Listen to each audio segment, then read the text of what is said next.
For me, when I grew up, I'd always loved to just draw on everything. I'm Mathias. I'm from Norway, or Hamar, a small town right outside of Oslo.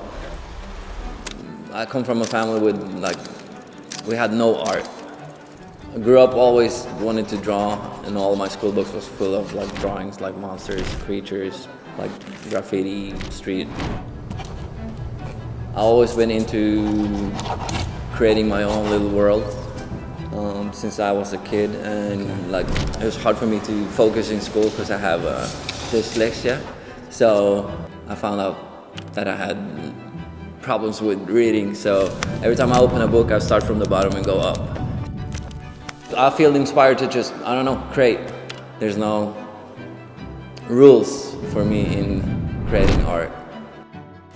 The DIFC is a really good destination for art and everything in general. Come to the show. This is the last week of the art exhibition here at the Rarares gallery in the DIFC. Open till the 26th of January, so please come. I'm here.